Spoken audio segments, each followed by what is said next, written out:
在今天的这部教学影片中，开课将要教各位如何在 Roblox Studio 里制作一个简单的角色动画，教会你关于制作 Roblox 动画的基础知识哦。首先，我知道有很多观众对于制作 Roblox 的动画很感兴趣，不过关于 Roblox 的动画又有非常多种类，可能是关于角色、武器、场景、摄影机的动画。不过在这部影片中，让我们先将重点放在玩家角色的动画。还有最基础的动画知识上，你如果要制作 Roblox 中的角色动画，目前有3种比较主流的制作工具：Roblox 内建的 Animation Editor、开发者 Sys 制作的 Moon Animator 2插件、外部工具 Blender。今天的影片，我们将使用 Roblox 内建的 Animation Editor。首先，让我们开启一个全新的 Base Play。那么，如果我们要制作角色动画，自然要先有一个角色的模型。我们点击上方的 Avatar 选项，找到并点击 Rig Builder 的按钮。如果你没有找到这个 Rig Builder 的话，也许这个按钮呢会出现在你的插件的选项里面。在这个时候呢，它会要你选择 R15 或 R6。R15 和 R6呢是 Roblox 的 Rig 类型，两者分别就是 R6 有6个部位，R15 则有15个部位。就像画面上的图片一样，你可以暂停影片数数看。在这里呢，就有一个特别重要的选择出现了，要记得 R15 和 R6 的动画是不共通的。R6 的动画呢，不能在 R15 的角色上面使用，反之亦然。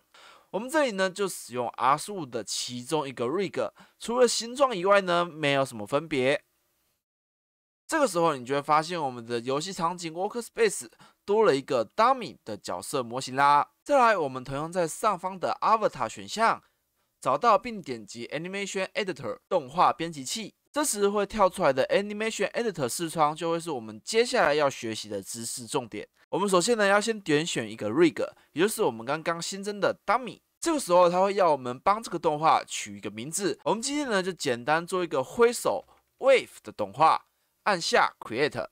接着，我们来逐一认识每一个区块和按钮的功能。先从左下角的 Track List 这个区块开始。这个区块呢，显示了你正在制作的动画对象在目前这个阵的所有状态。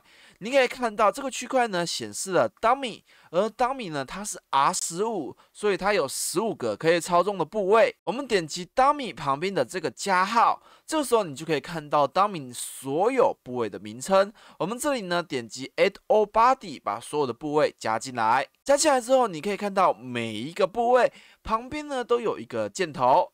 如果我们点击它，你就可以看到这个部位目前的 position 还有 rotation 的属性。如果你想为每一个部位做比较精细调整，你就可以在这里呢输入你要的数值，或者是按住滑鼠拖移这个 XYZ 的文字。在每一个部位旁边呢，都会有3个点，点击之后可以选择 Add Keyframe 新增关键帧，或删除这个部位的 track。不过这个部分平常我们比较少使用到。那么把重点带到什么是正 frame 上面。你正在看的教学影片，或是你平常在看的动画，其实都是由成千上百张连续的图片组成的，而这些图片呢，就是所谓的正。我们通常以秒为单位，常见的格式有每秒24、30、60、120帧，这要看你的使用情境。但我们这里呢就不做科普，大家有兴趣呢可以上网去查一下。那么这里的数字越大，就代表在这一部影片中每秒出现的图片越多，其实就是大家经常听到的 FPS frame per second。我们的动画编辑器在预设情况下使用的是每秒30帧。左上角这一堆按钮还有数字的区块，右边的这个数字栏位呢，就是这个动画的长度，最少呢就是1秒钟。你可以额外再加其他帧呢在后面。左边的数字栏位呢，就是你目前这个时间轴上选择的帧。时间轴 Timeline 就是右边的这一整个大区块，你可以点击上方的时间轴，或者是按住滑鼠拖拉这个蓝色的线来选择你目前要改变的帧。聪明的你肯定有发现，如果我们调整时间轴呢到第29帧，下一帧不是30帧，竟然是1。还记得吗？在预设情况下，我们的动画编辑器是每秒30帧，也就是30 FPS。如果你想要让你的动画呢能有更多的调整空间，我们可以点击右上角的小齿轮，在 Frame Rate 这里呢修改 FPS。如果你觉得我们的时间轴用每秒帧很不直观的话，你同样可以在小齿轮这里把 Timeline Unit 修改为 Frames。这个时候你的时间轴呢就会变成一阵一阵的显示方式了。你还可以在 Playback Speed 这里调整这个动画的播放速度。这里呢，其实还有一个非常值得拿出来讲的知识，就是这个 Animation Event 这部分呢，也同样让我们制作成另外一部影片。接着我们要来新增关键帧 Keyframe。一开始我们都会在 Timeline 的这个区块深色对应一整个 Dummy 的这个部分，点击滑鼠右键 Add Keyframe Here。这个时候你就会看到我们的时间轴上面，在所有的部位上都新增了一个菱形。这些菱形呢，就是所谓的 keyframe 关键帧。记得我们要在第0帧这里新增。如果你不小心新增到了其他地方，可以点击代表 dummy 的这里最上方的关键帧，它会全选所有的关键帧。我们可以按键盘上的 Delete 键，这样全部的关键帧就会都删除掉了。那么关键帧到底是做什么的呢？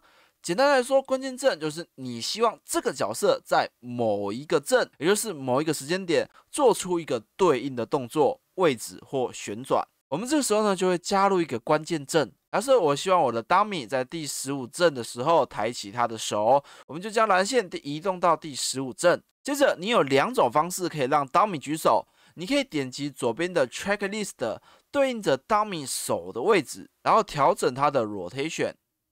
但是最简单的方式当然是直接调整我们游戏场景中的 dummy 啦。我们点击 dummy 的右肩膀，这个时候你的 dummy 呢应该会出现箭头或者是旋转的圈圈。在这里呢有一个快捷键 R， 你可以快速切换移动或者是旋转的功能。我们调整对应的位置来让我们的 dummy 呢举起他的手。如果你希望和克拉克一样调整的位置或者是角度都是同一个固定的值的话，你同样可以在上方的 Avatar 这里呢找到 Snap to Grid 这个栏位，在这里呢打勾 Rotate 或者是 Move， 然后输入你每一次旋转或者是每一次移动呢想调整多少的值。如果不需要的话，你就直接取消打勾，这个时候你再来调整动画，它就会变成比较自由的形式了。这个时候你可以看到我们的时间轴在第15帧对应的部位上面呢，多了一个关键帧。接着我们按下空白键，或者是左边的播放按钮，这个时候你就能看见我们的 dummy 呢举起了手。如果你觉得 dummy 举手太慢或太快的话，你可以拖拉我们刚刚新增的关键帧，配合空白键播放，找到一个你觉得合适的位置。我们的动画编辑器会根据你选择的 FPS 来自动调整这个关键帧触发的时间点。那么聪明的你应该有注意到，我们在抬起 dummy 的右手的时候，连接着右肩膀的部位呢都会一起被抬起来。那么这就和 Roblox 的 Joint 有关了。当然这部影片呢同样不会讲到这部分的知识，但是如果你不是 AI 机器人，而是有身体的人类的话，你应该就知道身体的关节是怎么运作的。再来，我们就开始在不同的帧呢改变dummy右手的其他部位，让它看起来像是在挥手。首先，我们在时间轴上面选择其他帧，然后我再将dummy右手的手镯往右旋转，再选择其他帧，再将dummy的右手手镯往左旋转。因为我们的挥手呢会是一个重复动作，先向右旋转，再向左旋转，重复好几次。我们这里呢可以在时间轴这里按住滑鼠，把这2个关键帧呢给选起来，或者你可以点其中一个关键帧，按住键盘上面的 Ctrl， 然后再点击你要选择的其他关键帧。接着就和你的期末报告一样，我们按 Ctrl C， 然后选择后面的帧，然后按 Ctrl V， 这样我们就得到一个挥手的动画啦。既然我们已经有了一个完整的动画，接下来你就可以尝试看看左上角这些个区块的所有按钮。2个左箭头加1条线呢是回到第1帧，2个右箭头加1条线呢是回到最后1帧。1个左箭头加1条线是切换到上一帧，1个右箭头和线呢就是切换到下一个帧。左箭头呢就是反转播放，右箭头呢就是正常播放啦。接下来的这个循环播放按钮，如果你把它开起来，会决定这个动画在播放完之后呢，要不要再重复自动播放一次。一个很简单的例子，如果你希望这个挥手动画呢是一个玩家用来打招呼的动画，那你也许不会希望玩家一直挥手。但是如果这个挥手动画你是要用在一个商店的 NPC 身上，那你可能就会想要开启这一个循环播放，让这个 NPC 呢不断的挥手跟玩家打招呼了。不过关于这点呢，我们可以在脚本中使用 Loop 的属性来让动画可以重复播放，所以你不一定要开启这个循环播放的按钮。接着我们要来决定这个动画的优先顺序。事情是这样子的，在一个角色身上可能会有很多动画同时播放，像是如果你的角色呢挂机不动的话，你的角色呢会播放一个向左向右看的动画。而当你在跳跃的时候，角色会播放跳跃的动画。挂机动画播放的途中按了一下跳，实际上呢，这两个动画都正在播放，但是跳跃的动画优先序会比挂机的动画优先序要来得高，所以我们跳跃的动画呢会马上覆盖掉挂机的动画。那么我们要怎么修改 Roblox 预设的跳跃动画或者是其他的动画呢？这又会是另外一支影片的内容啦。Roblox 提供的优先序就和画面上显示的一样，越高优先序的动画呢，会覆盖掉比较低的。我们可以点击左上角的3个点，找到 Set Animation Priority 来选择这个动画的预设优先序。我这里呢就选择 Action。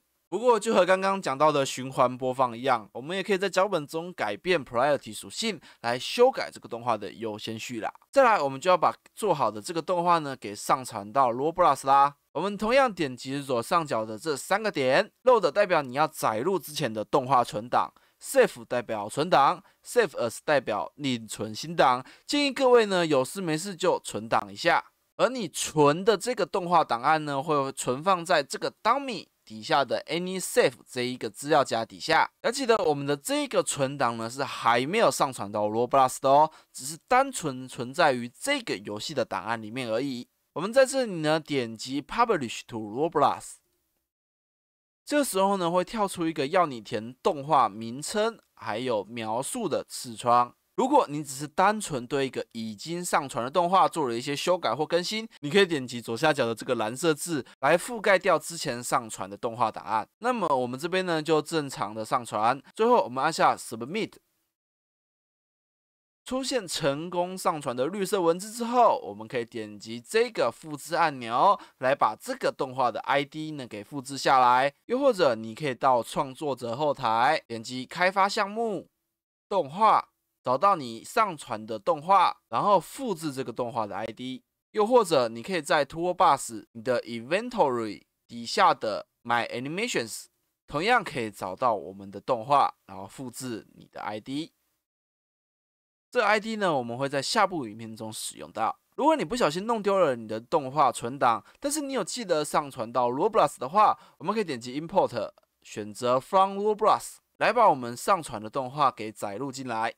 好，那么关于 Animation Editor 动画编辑器的部分就到这里。其实我们还有很多东西可以讲，但今天呢，我们就只讲这一些制作动画的基础知识。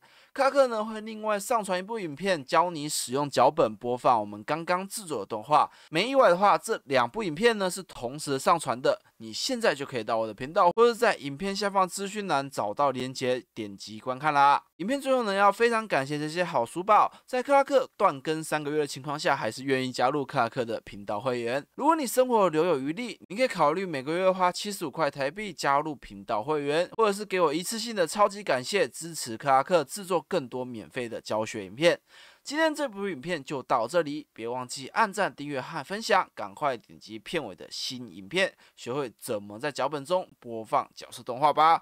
那么这里是克拉克，我们下一部影片再见啦，拜拜。